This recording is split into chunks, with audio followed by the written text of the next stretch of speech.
In 2003, when Pat Casey was asked to join the Duke team working to open a sister medical school in Singapore, his initial reaction was, "Why Singapore?"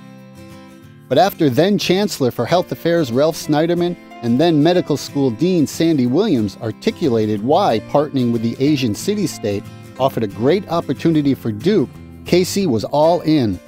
I mean, we've seen a lot of return come from this. So we have new discoveries in liver cancer and in stomach cancer. Because of the unique population and the way the disease presents in Asia, we've made unique discoveries. Same thing in type 2 diabetes, in heart failure. In emerging infectious diseases, we focus on dengue and Zika and flaviviruses, as well as influenza. Casey became the first full-time on-site employee of the Duke-NUS Graduate Medical School and moved his family to Singapore in 2005 to begin the arduous process of helping to build a medical school literally from the ground up. There were many reasons why Sandy Williams, Duke-NUS's inaugural dean, was adamant that Casey was perfect for the job. The individual has to have A-plus scholarly credentials, Williams said, an outstanding record in teaching, a deep understanding of medical education at Duke, and a keen appetite for adventure. So it was a startup, and it was a startup culture, and it was quite exciting from that standpoint.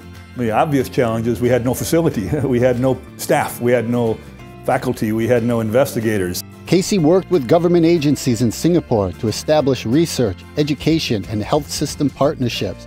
He was the chief architect of the school's 5 signature research programs. Each of them was selected because it's a major health burden in Singapore and Southeast Asia.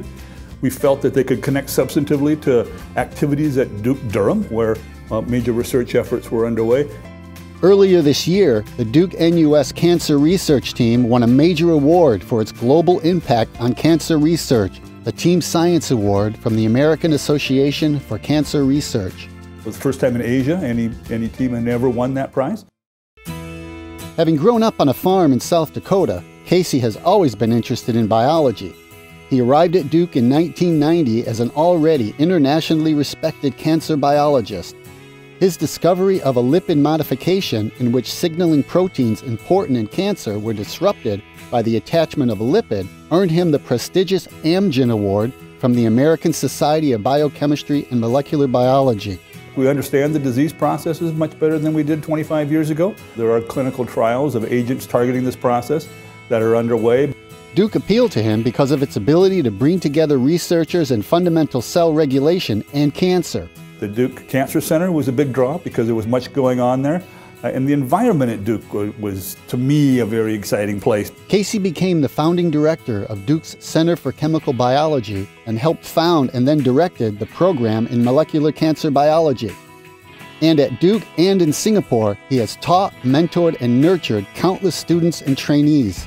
I like to see the spark in their eye when things work. You get energized when these young folks are coming up and they're bringing you ideas and they're troubleshooting with them. Seeing that spark, particularly the ones that are clearly going to continue on in research, and you help them get that start. Casey's wife, May Wong, is a clinical scientist in the Cancer and Stem Cell Biology program at Duke-NUS. They have 2 children. Their son is a Duke grad now at Northwestern, and their daughter is a high school sophomore in Singapore. We like to be outdoors, as much as the weather allows here. It's very warm and humid always, but we've been to Thailand, we've been to Indonesia, Australia, New Zealand. So one nice thing about Singapore is it's a short flight to many interesting places in the world. So Casey's Duke journey has been anything but short, and he says he is grateful for that. If you want to grow, if you want to do something different, if you want to expand what you're doing, Duke is always there with the opportunities. And he and May Wong look forward to being there in 15 years for Duke-NUS's 25th anniversary. And we're just so happy to have been a part of it.